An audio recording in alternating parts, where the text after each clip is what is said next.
Thank everyone so much for coming in today. We'll be waiting a few more moments for everyone to come in.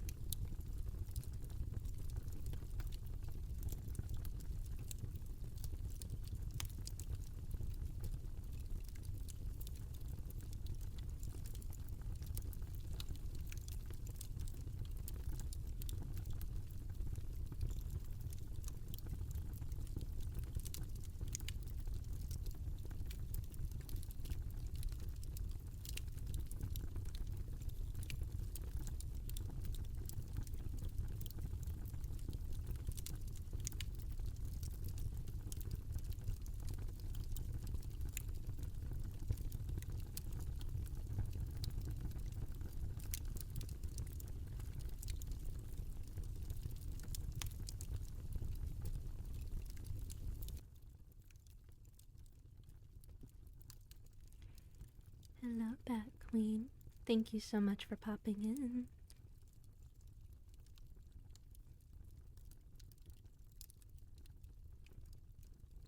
It's so wonderful to see you here today.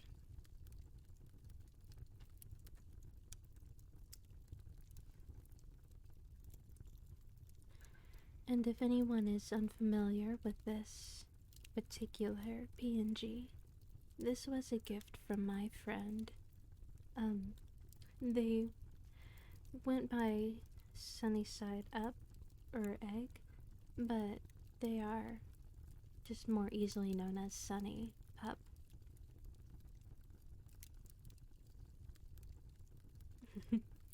Yes.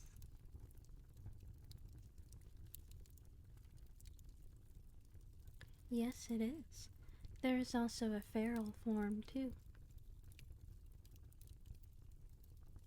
They were so very kind to gift this to me for my birthday. And I thought it would be nice to use it. Yes, Sunny truly is. And they're so enviably prolific, too.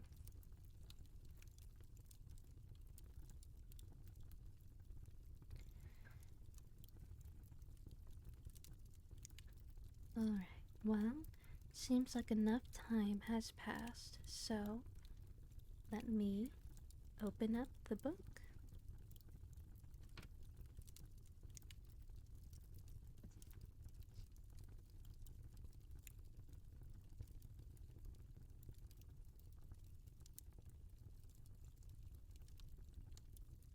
Were you here last time?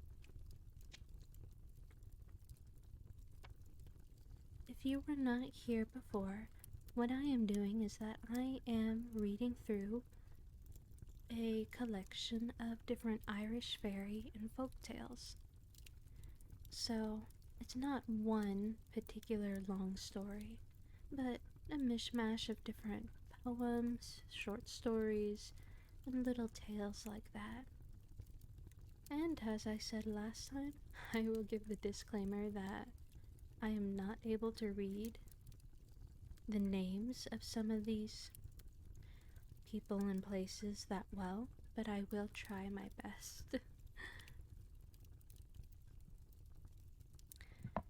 But before we begin, how is everything sounding? Can you hear the fireplace? Is my voice still coming through, nice and relaxingly?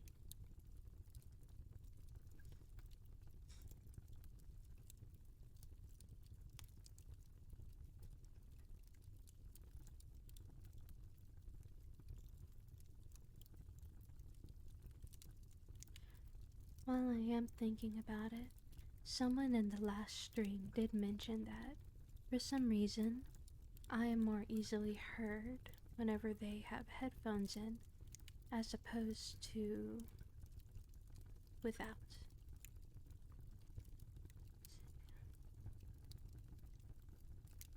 Oh, I'll have to check that out.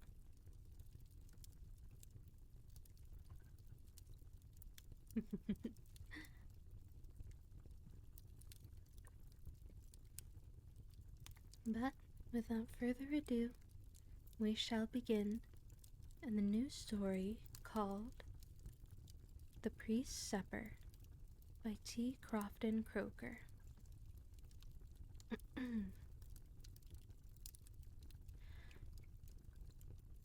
It is said by those who ought to understand such things that the good people, or the fairies, are some kind of the angels who were turned out of heaven and who landed on their feet in this world, while the rest of their companions, who had more sin to sink them, went down farther to a worse place. Be this as it may, there was a merry troop of the fairies, dancing and playing all manner of wild pranks. On a bright moonlit evening toward the end of September, the scene of their merriment was not far distant from Inchigila, in the west of the county Cork, a poor village, although it had a barrack for soldiers, but a great mountains and barren rocks, like those round about it, are enough to strike poverty into any place.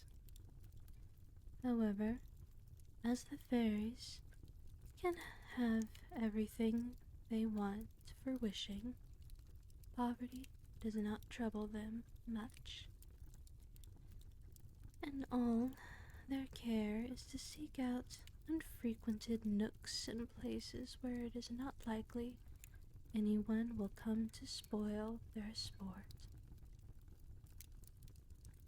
On a nice green sod by the river's side, where the little fellows dancing in a ring as gaily as may be, with their red caps wagging about at every bound in the moonshine, and so light were those bounds that the lobs of dew, although they trembled under their feet, were not disturbed by their capering.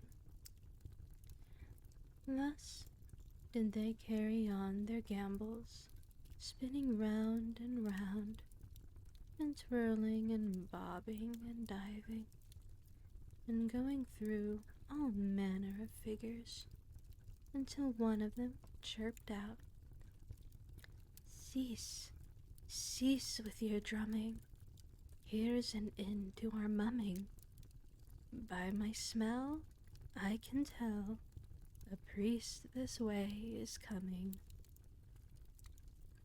And away every one of the fairies scampered off as hard as they could, concealing themselves under the green leaves of the lush moor, where, if their little red caps should happen to peep out, they would only look like crimson bells. And more hid themselves at the shady side of stones and brambles, and others under the bank of the river, and in holes and crannies, in one kind or another. The fairy speaker was not mistaken, for along the road, which was within view of the river, came Father Oregon on his pony, thinking to himself that as it was so late, he could make an end of his journey by the first cabin he came to. According to the determination, he stopped at the dwelling of Dearmond Leary, lifted the latch, and entered with, "My blessings on all here." I need not say that Father Horrigan was a welcome guest wherever he went, for no man was more pious or better beloved in the country. Now, it was a great trouble for Dermond that he had nothing to offer his reverence for supper as a relish to the potatoes, which the old woman, for so Dermond called his wife, thought she was not much past 20, head down boiling in a pot over the fire. He thought of the net which he had set in the river, but as it had been only there a short time, the chances were against his finding a fish in it. No matter, thought Diarmid. There can be no harm in stepping down to try, and maybe, as I want the fish for the priest's supper, that one will be there before me. Down to the riverside went Diarmid, and he found in his net as fine a salmon as had ever jumped into the bright waters of the spreading Lee. But as he was going to take it out, the net was pulled from him. He could not tell how or by whom, and away got the salmon, and went swimming along with the current as gaily as if nothing had happened. Diarmid looked sorrowfully at the wake in which the fish had left upon the water, shining like a line of silver in the moonlight.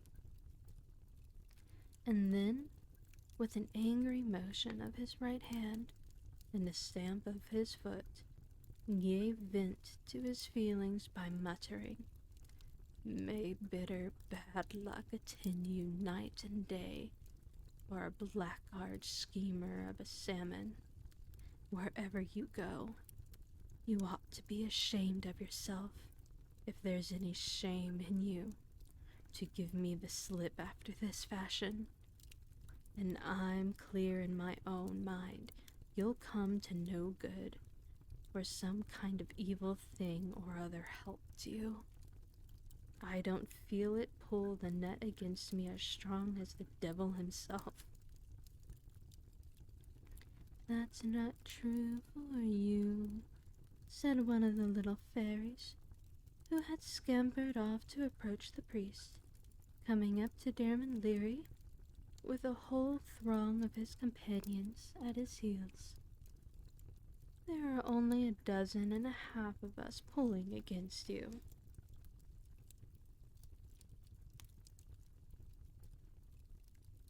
Diarmid gazed on the tiny speaker with wonder, who continued, "Make yourself noways uneasy about the priest's supper, for if you will go back and ask him one question from us, there will be as fine a supper as ever was put on a table, spread out before him in less than no time." "I'll have nothing at all to do with you," replied Diarmid in a tone of determination. After a pause, he added, "I'm much obliged to you for your offer, sir, but I know better than to sell myself to you, or the like of you, for a supper. And more than that, I know Father Horrigan has more regard for my soul than to wish me to pledge it forever, out of regard to anything you could put before him. So there's an end to the matter." The little speaker, with a pertinacity not to be repulsed by Diarmid's manner, continued, "Will you ask the priest one civil question for us?" Diarmid considered for some time, and he was right in doing so, but he thought that no one could come to harm of asking a civil question. "I see no objection to do the same, gentlemen," said Diarmid, "but I will have nothing in life to do with your supper. Mind that."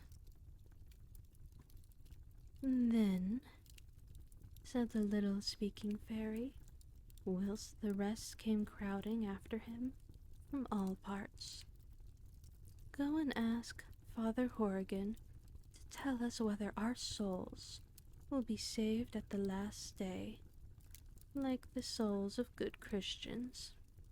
And if you wish us well, bring back word to what he says without delay."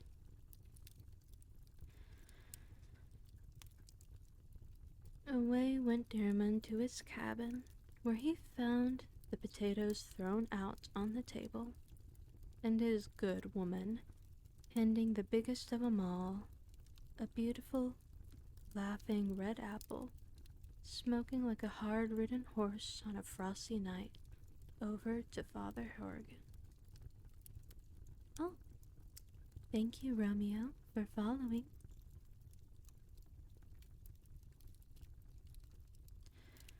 "Please, your reverence," said Dermond, after some hesitation, "may I make bold to ask your honor one question?"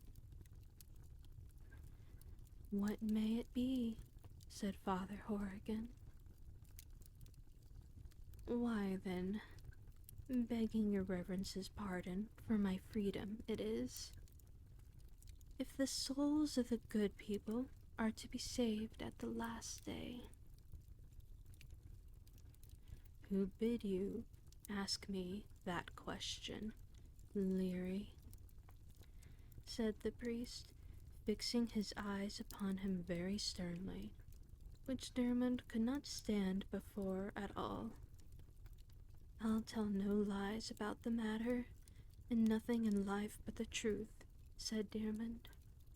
"It was the good people themselves who sent me to ask the question, and there they are in thousands down by the bank of the river, waiting for me to go back with the answer."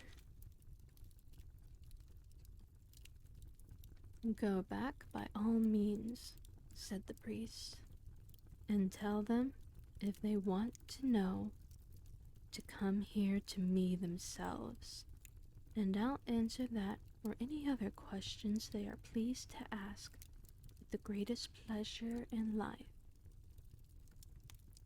Dermond accordingly returned to the fairies, who came swarming round about him to hear what the priest had said in reply, and Dermond spoke out among them like a bold man as he was. But when they had heard that they must go to the priest, away they fled, some here and more there, and some this way and more that, whisking by poor Dermond so fast and in such numbers that he was quite bewildered. When he came to himself, which was not for a long time, back he went to his cabin and ate his dry potatoes along with Father Horrigan, who made quite light of the thing. But Dermond could not help thinking it a mighty hard case that his reverence, whose words had the power to banish the fairies at such a rate, should have no sort of relish to his supper, and that the fine salmon he had in the net should have been got away from him in such a manner.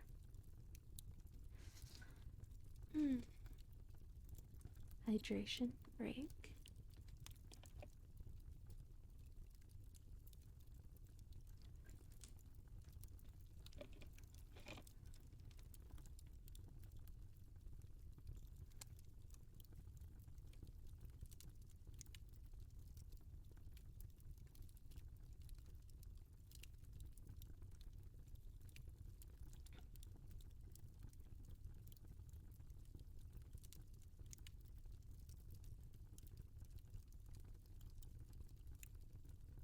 Now the next story is called The Fairy Well of Langay.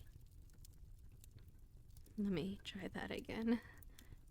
The Fairy Well of Laganay. Laganay. Okay. By Samuel Ferguson.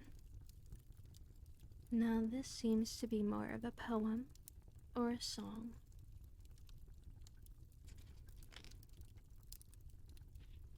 It has quite a good bit of length to it.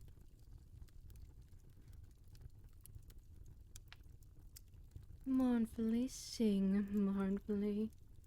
Oh, listen, Ellen, sister dear. Is there no one at all for me?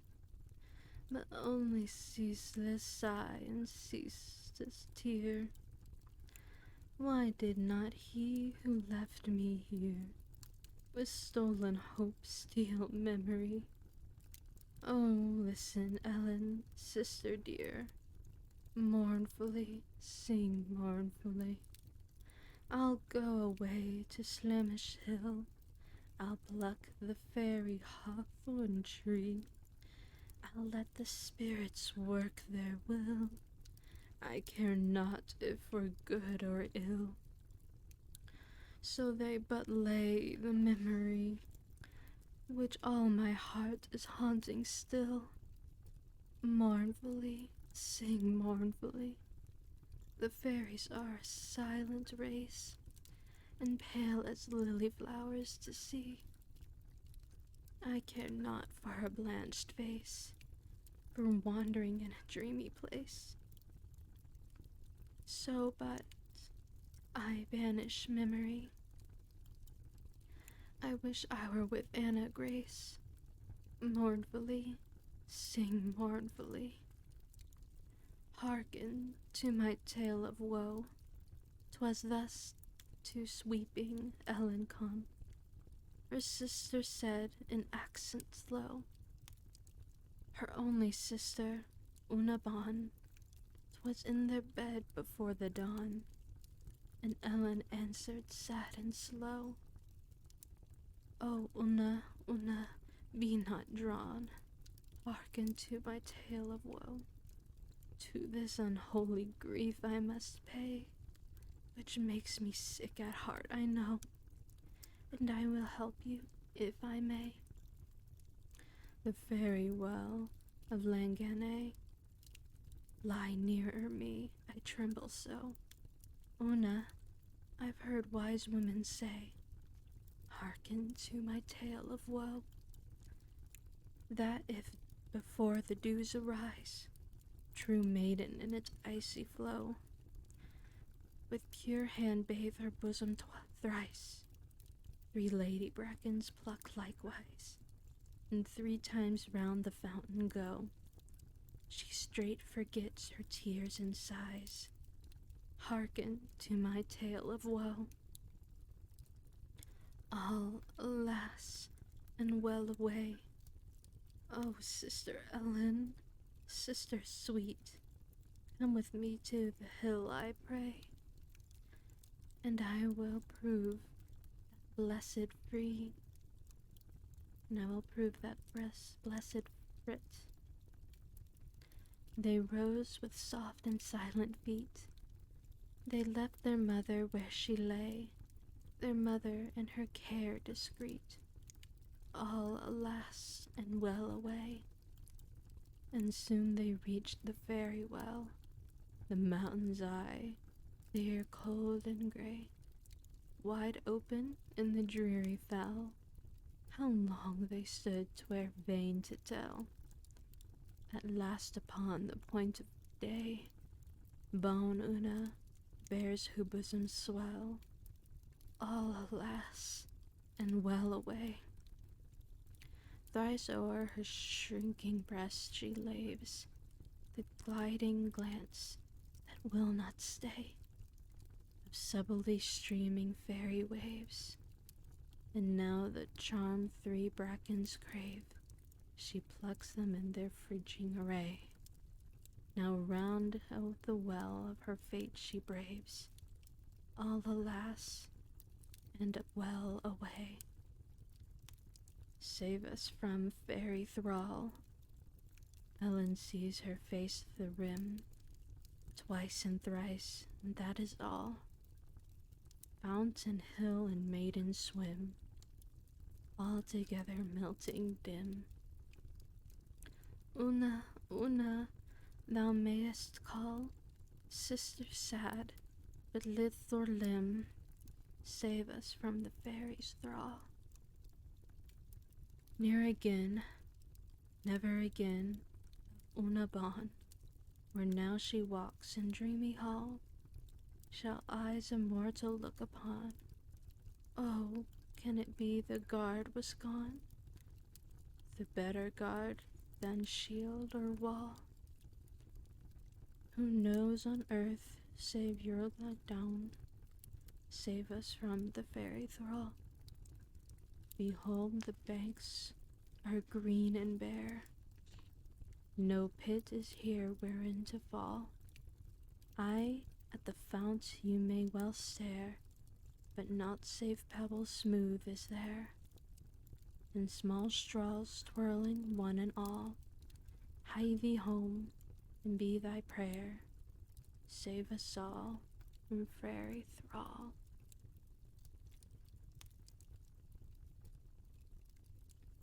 Alright. The next story is called A Legend of Bottle Hill by T. Crofton Croker, with a subtext, come listen to a tale of times of old. Come listen to me. Hydration, great.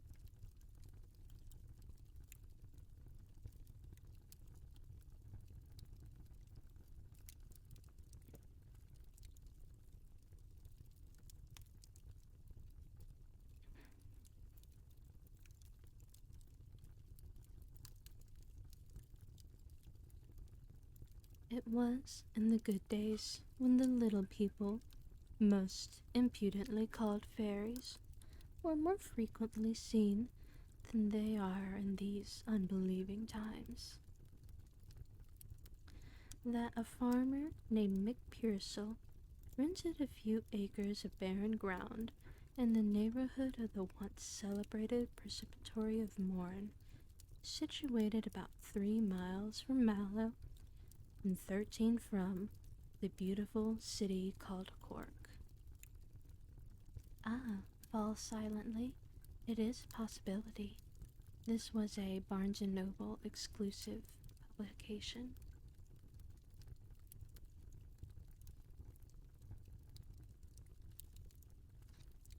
And it's truly wonderful to have you here today.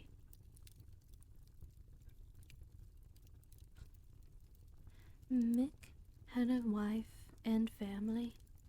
They all did what they could, and that was but little, for the poor man had no children grown up big enough to help him in his work, and all the poor woman could do was mind to the children, and to milk the one cow, and to boil the potatoes, and carry the eggs to market to Mallow.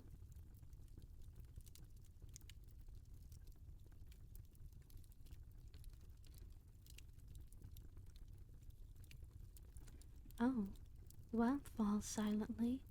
That sounds a bit familiar to the book I have, but that could just be thematically similar cases. That's a wonderful sounding museum. I would love to go there. But the book that I have is a large green book with golden gilded pages on the side, but the text inside is black.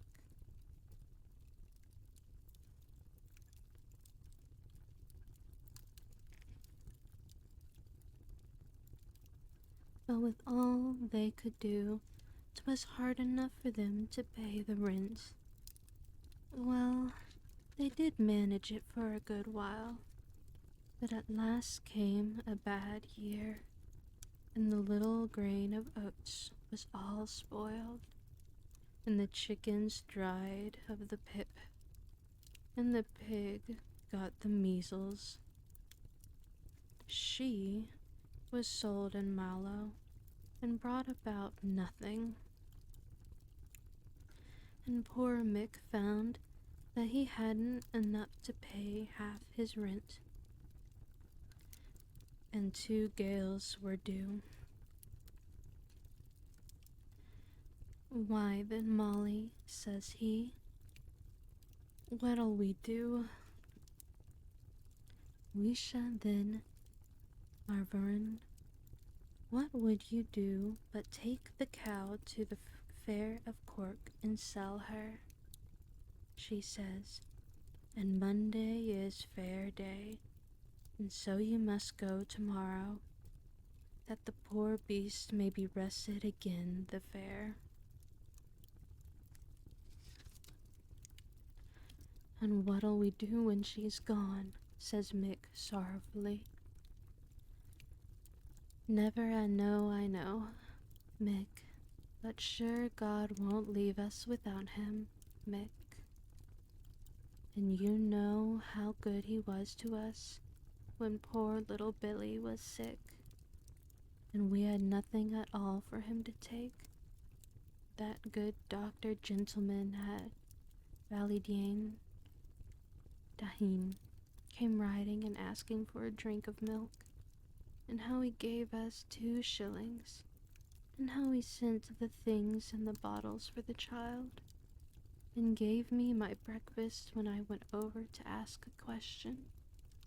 So he did. And how he came to see Billy, and never left off his goodness till he was quite well.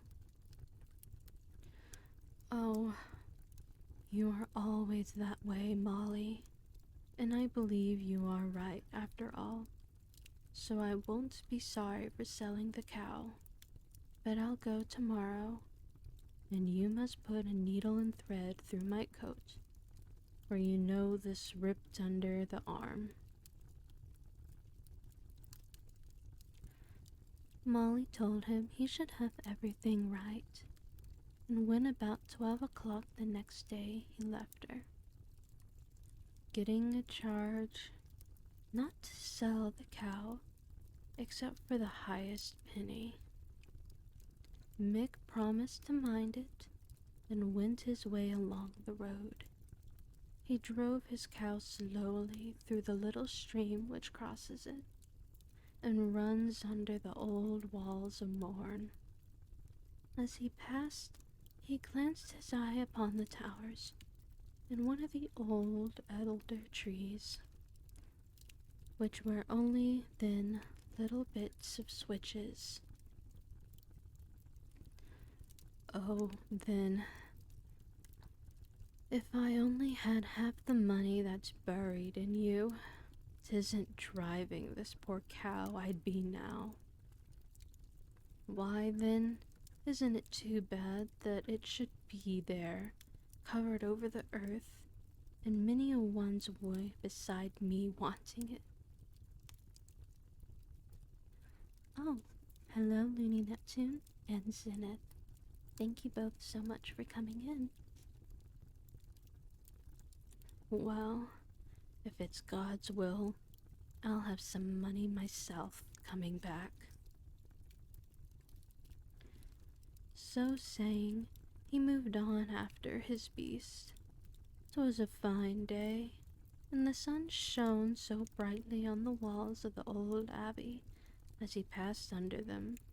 He then crossed the extensive mountain tract, and after 6 long miles, he came to the top of that hill, Bottle Hill, 'tis called now, but that was not the name of it then. And just there a man overtook him. Good morrow, says he. Good morrow kindly, says Mick, looking at the stranger, who was a little man. You'd almost call him a dwarf. Only, he wasn't quite so little neither. He had a bit of an old, wrinkled yellow face, for all the world like a dried cauliflower, only he had a sharp little nose, and red eyes, and white hair, and his lips were not red, but all his face was one color, and his eyes never were quite looking at everything. and although they were red, they made Mick feel cold when he looked at them.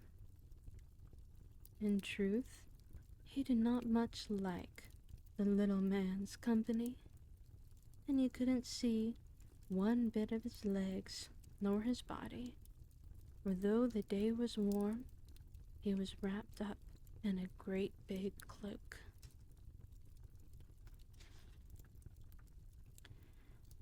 Mick drove his cow something faster, but the little man kept up with him.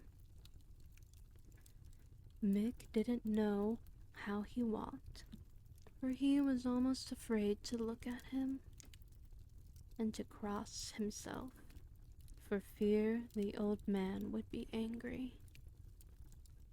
Yet he thought this fellow traveler did not seem to walk like other men, nor to put one foot before the other, but to glide over the rough road, and rough enough it was, like a shadow, without noise and without effort.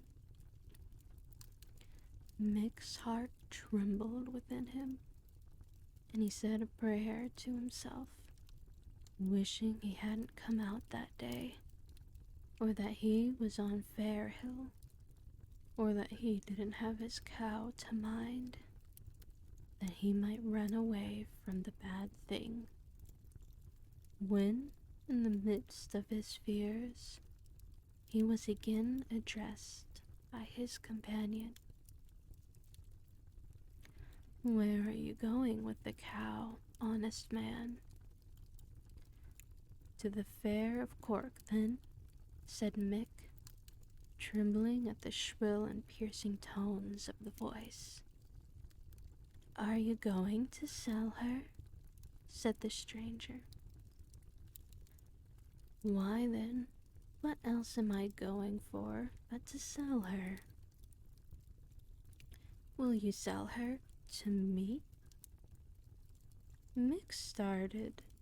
He was afraid to have anything to do with the little man, and he was more afraid to say no. "What'll you give for her?" at last says he.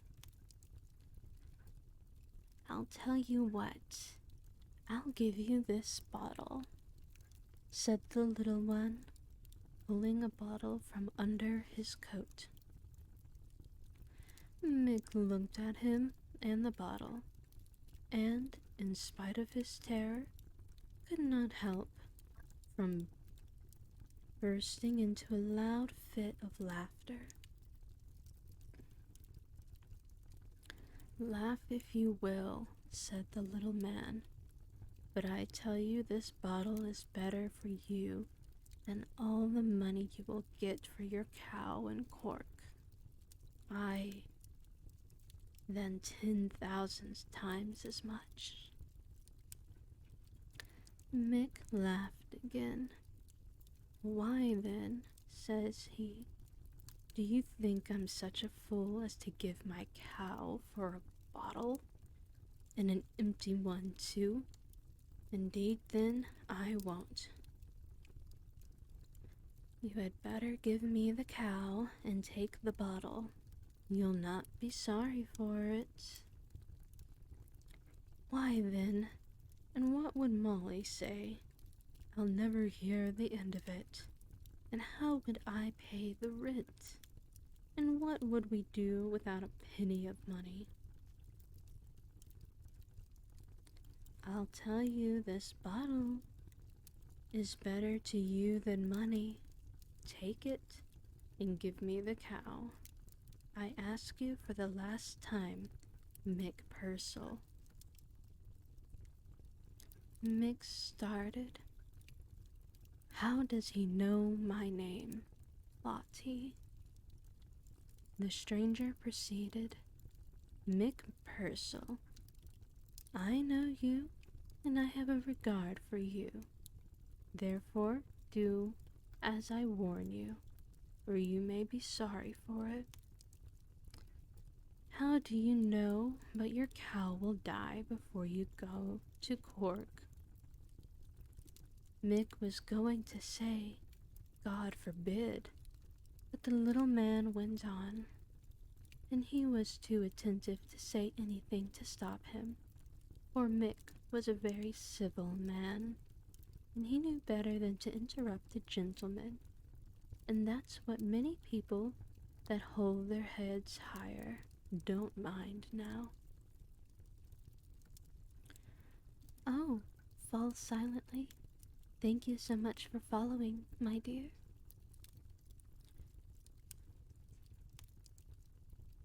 "And how do you know but there will be much cattle at the fair, and you will get a bad price, or that you might be robbed when you are coming home? But what need I talk more to you, when you are determined to throw away your luck, Mick Purcell?" "Oh, no, I would not throw away my luck, sir," said Mick, "and if I was sure the bottle was as good as you say, though I never liked an empty bottle. Although I had drank the contents of it, I'll give you my cow and the name." "Never mind names," said the stranger, "but give me the cow. I would not tell you a lie.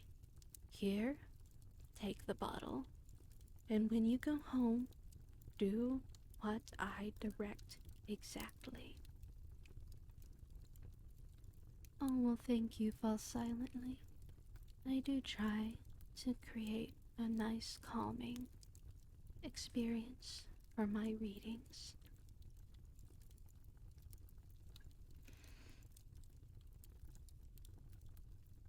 Mick hesitated. "Well, then, goodbye. I can stay no longer. Once more, take it and be rich. Refuse it and beg for your life, and see your children in poverty, and your wife dying with want. That will happen to you, Mick Purcell," said the little man with a malicious grin, which made him look 10 times more ugly than ever. "Maybe 'tis true," said Mick, still hesitating. He did not know what to do. He could hardly help believing the old man. And at length, in a fit of desperation, he seized the bottle. "Take the cow," said he, "and if you are telling a lie, the curse of the poor will be on you." "I care neither for your curses nor your blessings, but I have spoken truth, Mick Purcell, and that you will find tonight if you do what I tell you to." "And what's that?" says Mick. "When you go home, never mind if your wife is angry, but be quiet yourself, and make her sweep the room clean, and set the table out right, and spread a clean cloth over it. Then put the bottle on the ground, saying these words, 'Bottle, do your duty,' and you will see the end of it."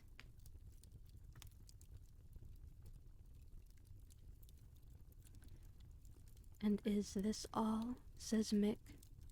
"No more," said the stranger. "Goodbye, Mick Purcell. You are a rich man."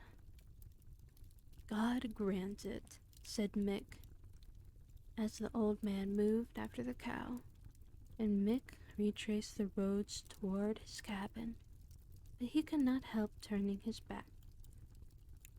back his head to look after the purchaser of his cow, who was nowhere to be seen.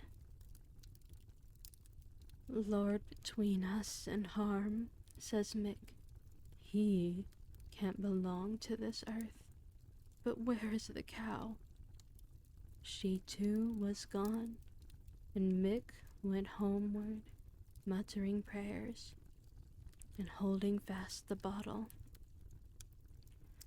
And what would I do if it broke, he thought. Oh, but I'll take care of that. And so he put it in his bosom and went on anxious to prove his bottle, and doubting of the reception he should meet from his wife. Balancing his anxieties with his expectation, his fears with his hopes, he reached home in the evening and surprised his wife, sitting over the turf fire in the big chimney. "Oh, Mick, are you come back? Sure you weren't at Cork all the way. What has happened to you? Where is the cow? Did you sell her? How much money did you get for her? What news do you have? Tell us everything about it." "Why then, Molly, if you'll give me time, I'll tell you all about it. If you want to know where the cow is, 'tisn't Mick can tell you, for the never a know does he know where she is now." "Oh, then you sold her, and where is the money?" "Stop a while, Molly, and I'll tell you all about it." "But what bottle is that under your waistcoat?" Molly said, spying its neck sticking out. "Why then, be easy now, can't you?" says Mick, "till I tell it to you." And putting the bottle on the table, "That's all I got for the cow." His poor wife was thunderstruck. "All you got? And what good is that, Mick? Oh, I never thought you were a fool. And what'll we do for the rent? And what?" "Now, Molly," says Mick, "can't you hearken to reason? Didn't I tell you how the old man, or whatsoever he is, met me? No, he did not meet me neither, but he was there with me, on the big hill. And how he made me sell him the cow, and told me the bottle was the only thing for me." "Yes, indeed, the only thing for you, you fool," Molly said, seizing the bottle to hurl it at her poor husband's head.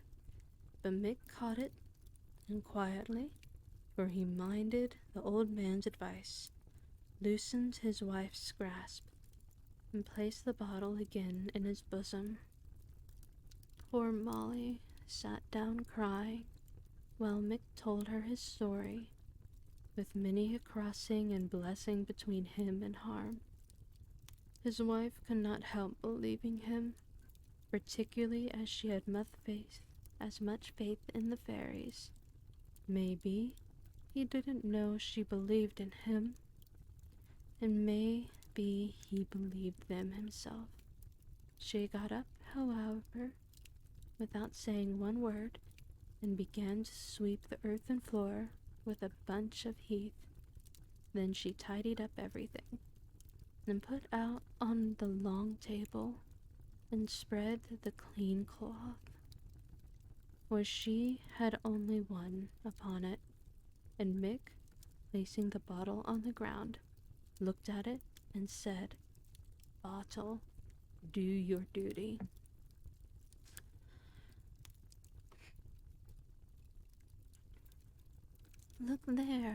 Look there, Mammy," said his chubby eldest son, a boy about 5 years old. Look there, and he sprung to his mother's side as two tiny fellows rose like light from the bottle, and in an instant covered the table with dishes and plates of gold and silver, full of the finest victuals that were ever seen. And when all was done, went into the bottle again. Mick and his wife looked at everything in astonishment. They had never seen such plates and dishes before. and didn't think they could ever admire them enough. The very sight almost took away their appetites. But at length Molly said, "Come and sit down, Mick, and try to eat a bit. Sure you ought to be hungry after such a good day's work." Why, then, the man told no lie about the bottle. Mick sat down after putting the children to the table, and they made a hearty meal, though they couldn't taste half the dishes. "Now," says Molly, "I wonder will those two good little gentlemen carry away these fine things again?" They waited, but no one came. So Molly put up the dishes and the plates carefully, saying, "Why then, Mick, that was no lie, sure enough. But you'll be a rich man yet, Mick Purcell." Mick and his wife and children went to their bed, not to sleep, but to settle about selling the fine things they did not want, and to take more land. Mick went to Cork and sold his plate, and bought a horse and a cart, and began to show that he was making money. They did all they could to keep the bottle secret, but for all that, their landlord found it out, for he came to Mick one day and asked him where he had got all his money.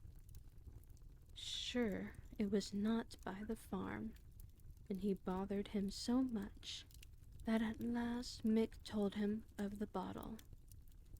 His landlord offered him a deal of money for it, but Mick would not give in, till at last he offered to give him all his farm forever.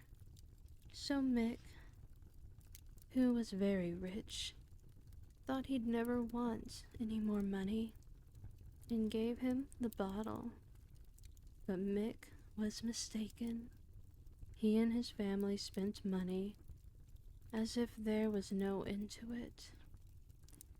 To make the story short, they became poorer and poorer, till at last they had nothing left but one cow, and Mick once more drove his cow for him to sell her at Cork Fair, hoping to meet the old man and to get another bottle.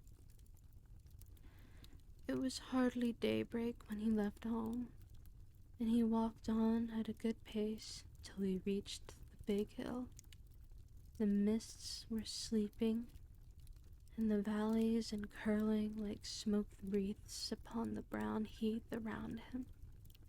The sun rose on his left, and just at his feet a lark sprang from its grassy couch and poured forth its joyous lantern song, ascending into the clear sky. Ah, hello, Radiant Ayumi and Game Crazy. Thank you so much for coming in. And I'm glad you enjoyed the art, Game Crazy.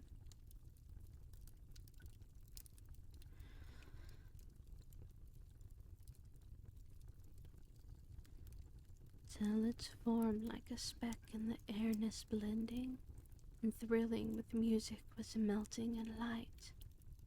Mick crossed himself, listening as he advanced to the sweet song of the lark, but thinking, notwithstanding, all the time of the little man, when, just as he reached the summit of the hill, and he cast his eyes over the extensive prospect before and around him, he was startled and rejoiced by the same well-known voice. "Well, Mick Purcell, I told you you would be a rich man." "Indeed, then, sure I was. That's no lie for you, sir.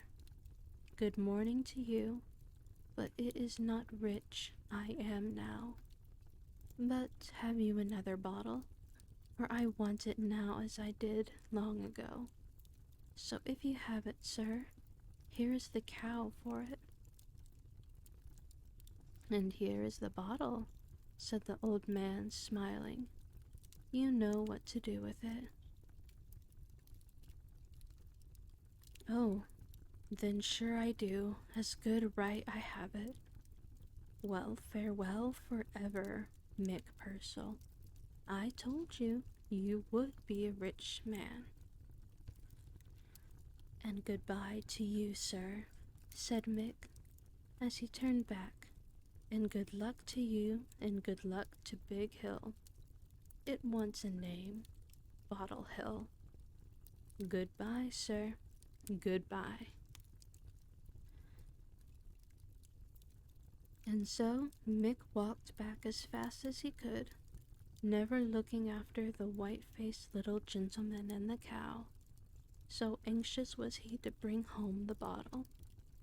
Well, he arrived with it safely enough, and called out soon as he saw Molly. Ah, sure I've another bottle. Ah, then have you? Why then you're a lucky man, Mick Purcell. That's what you are. In an instant she put everything right, and Mick, looking at his bottle, exudingly cried out, Bottle, do your duty. In a twinkling, two great stout men with big cudgels issued from the bottle. I do not know how they got room in it, and belabored poor Mick and his wife and all his family, till they lay on the floor, when in they went.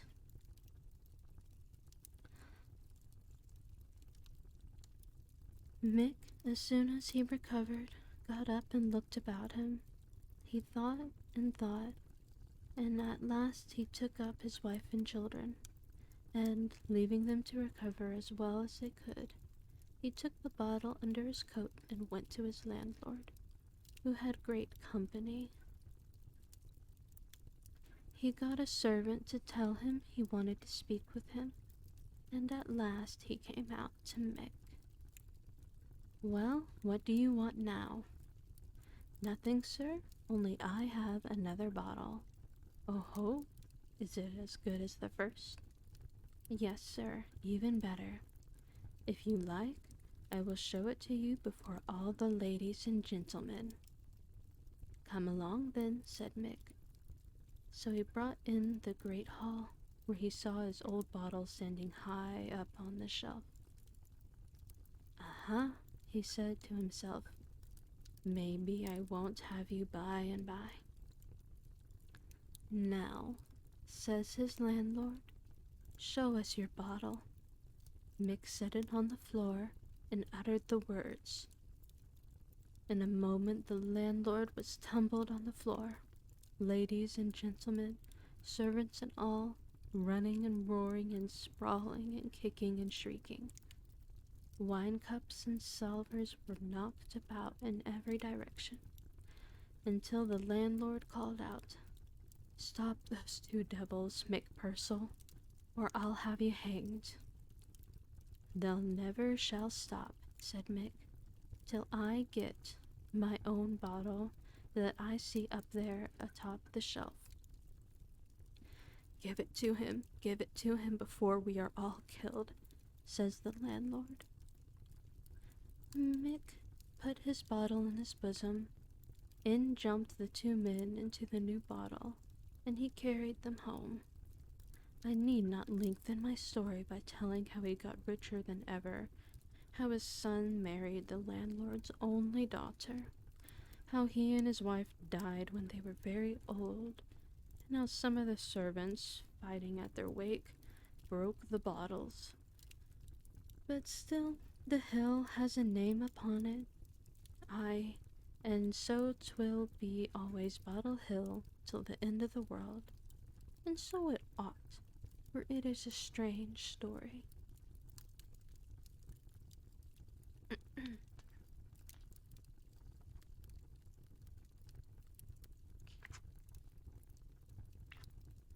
Hmm. It seems like the next story is quite a lengthy one. Hmm.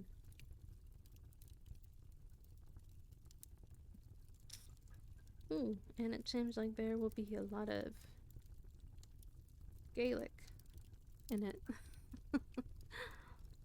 um, literally.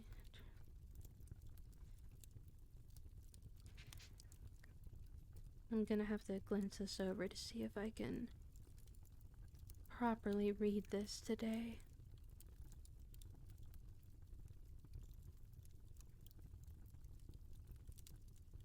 Hmm.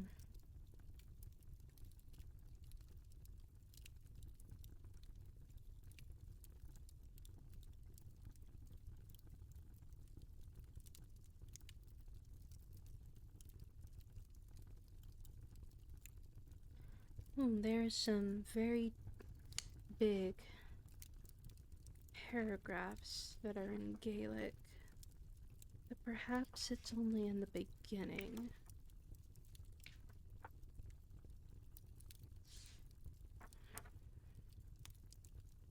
Alright, seems like it might just be in the beginning.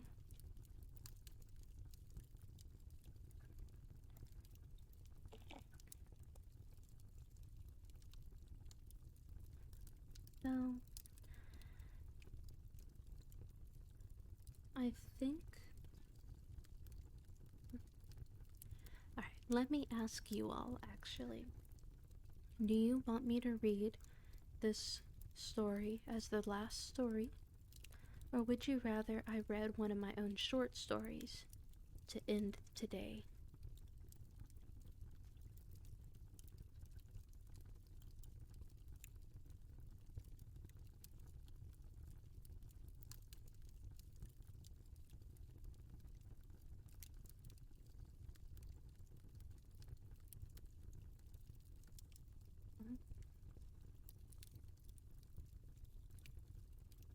One of mine?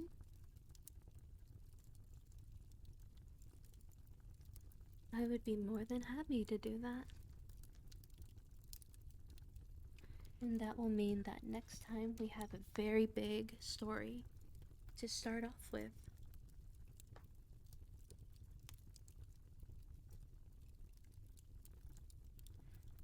Thank you for your understanding, Fall Silently.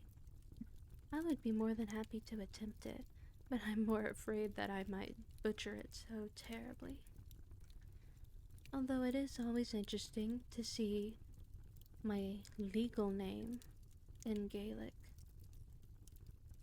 As fun fact, my legal name, given to me by my mother, is actually a word. Not that she knew it at the time.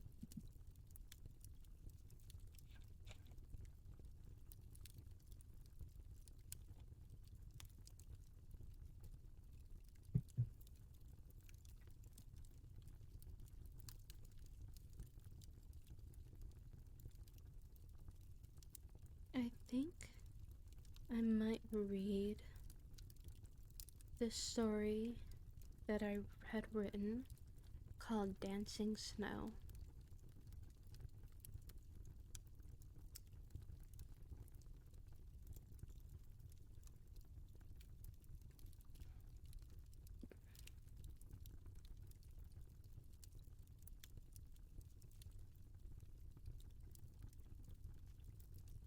Or actually, would y'all want a story by the title Dancing Snow or Bestial Speech?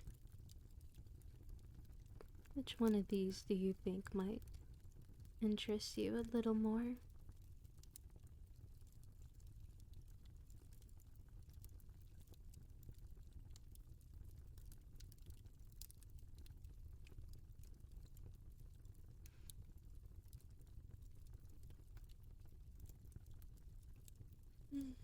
Mm-hmm.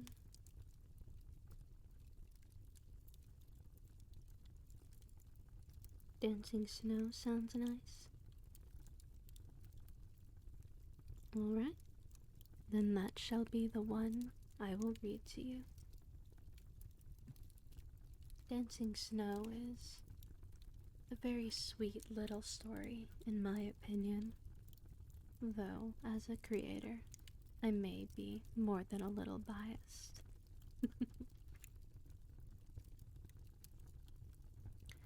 Shuddering against the chilled morning air, a woman hastily pulled her thick coat closer as her breath visibly fogged out before her. The warm brown eyes fondly took in how the faint streams danced about upon the wind, spiraling and arching with grace over a shining background of glistening trees and shimmering snow. A heartful laugh passed out of her beaming smile. Humming in her contentment, she checked the tie holding her dark braids up and out of her face before rushing out into the virgin snow. With her barely contained excitement, she followed the familiar path up the mountain, taking a deep breath in as she reminded herself to properly pace her progression. She looked over the landscape, the crisp air mixed with the scent of pine needles and other evergreen trees. If she tried hard enough, she could just catch the faint whiff of chimney smoke coming from the town below. Looking back at where she had come, her footsteps alone graced the gentle layer of powdery snow. The fine scattering of trees, glittering their vibrant shades in the tender rays of the morning sun, their leaves rustling under the subtle influences of the snow-flaked breeze. Her loving sigh soon rang out in the otherwise quiet air, signaling her to return to the secret trail up the mountain. Soon, the lone crunch of snow beneath her footsteps were met with the soft first songs of birds, just waking up under the warm sun's rays. Shadow ran over her sight, earning an inquisitive glance upward. Her confusion gave way to amusement at the rich red form. A male cardinal had rested himself on a nearby tree, now preening his damp feathers in a sunlit spot. Once having taken a moment to regard the cranberry-colored bird, she returned to her walking with an eager step, for the red bird signaled that he would be near.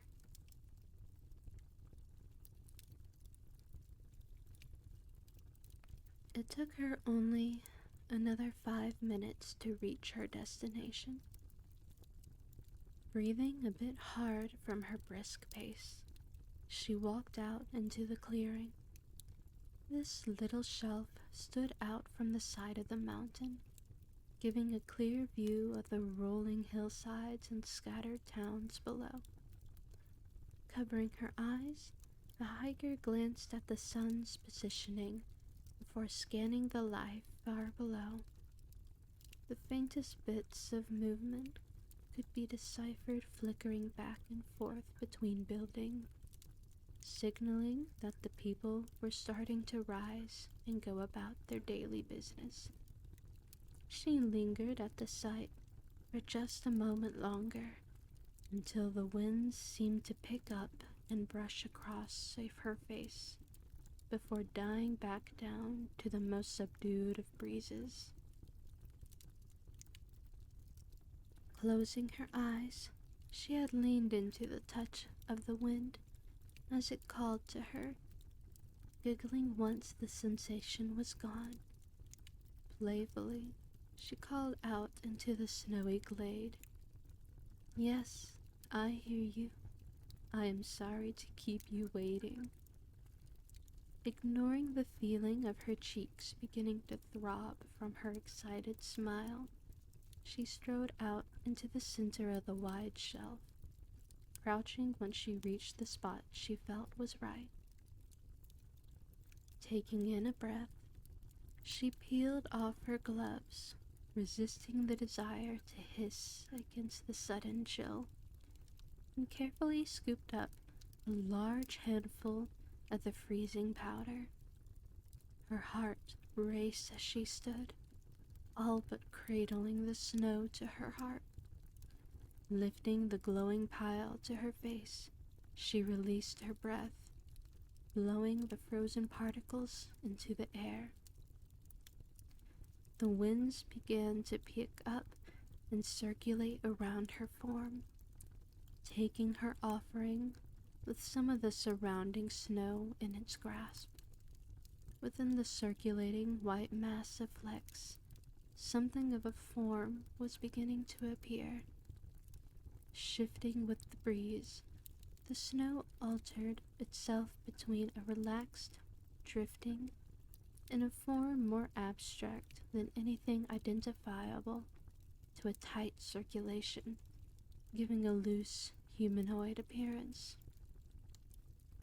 The wisp circled about her a few quick successions, the air giving an excited coo as it brushed against her. Laughing at the touches, she spread her arms and spun in a circle with the snowy being. Her delight was matched as he sang out, excitedly whirling the air as he danced about her. On they moved to the unheard music, jumping and twirling about without a care for the outside world. Within their sacred space, they flowed together, focused on making their joy and bliss physical. With a great leap, she dove into his winds, feeling the pressure shifting as he moved to engulf her. The snow lifted her high into the air, gently twirling with her as he kept her close. The dark braids that were once held by the tie broke loose, her long hair swirling about on his currents. The loud snap caught her attention, but could not be bothered with such a mild irritant in the face of such sublime joy. Shaking her head, she encouraged the braids to fly in the winds, moving to the life with their dance. For hours the two played and danced under the mild sun, but with all their gregarious fun, she felt a small sorrow fill her heart. Even with the warming sun and the day still fully ahead, one could only be out in the cold for so long. Her fears were reinforced when she spied a cloud of the natural snowflakes beginning to descend upon the mountain. Aches deep within her chest grew as she turned to the still vigorous man.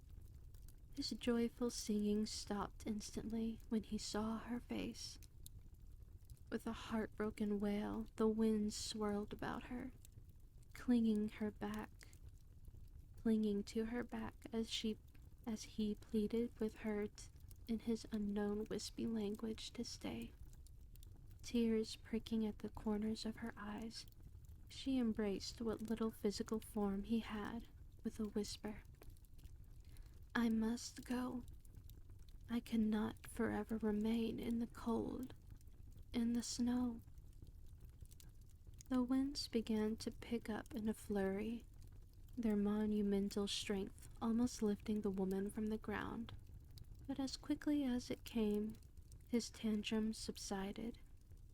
Moaning, he released his grip on her in favor of swirling about her once more.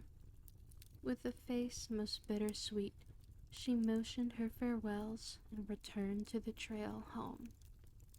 For a good portion of the distance, the winds followed, slinking about her legs and trying to entice her to stay, all to no avail. Listening closely, she waited until the breeze no longer clung to her body. it was made easy when his lovelorn cries followed. Turning on her heel, she saw him curl low and compact at the farthest edge he could go. Do not worry. This separation is only until tomorrow. Then we can dance even more. So please, don't be sad for our parting. Instead, grow excited for our next meeting. Once seeing the snowy being perk up at her statement, she continued down her path home, now feeling she could properly face the long day ahead. And that was Dancing Snow, a little short story written by me years ago. A playful and fun little thing. But I do hope you enjoyed it, despite its brevity.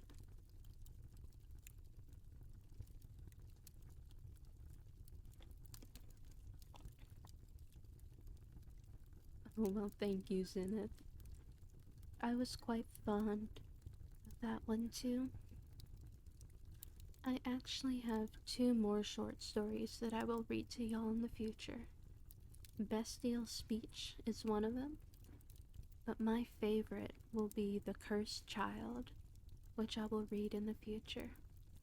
In fact, so beloved is The Cursed Child to me that I actually had wondered about expanding upon it and creating a book just for it, if not going so far as to do a series. But that will just be what I say and leave it there. Speaking of books, if you didn't know, I actually have written a book. If you have Kindle on Amazon, you can actually read it for free at this time. But if you don't, it's just for $5. Let me see if I can grab y'all a link of it.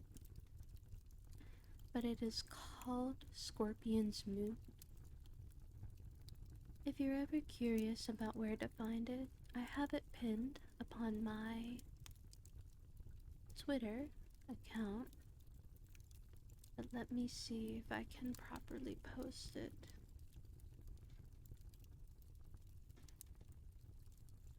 That should be the link.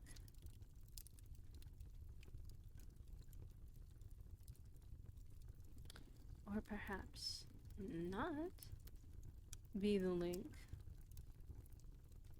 Why did it take you to the Twitch and not?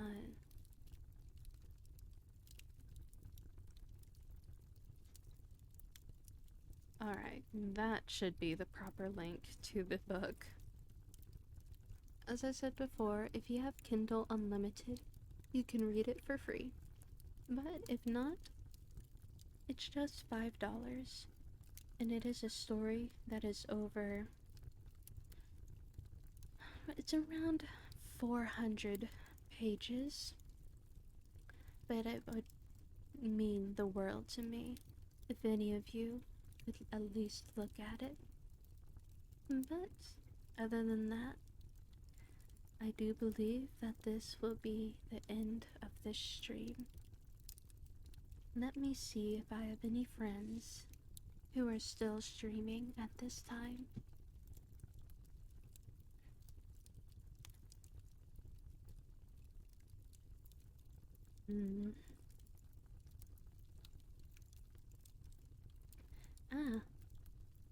Amundal is still streaming at this time.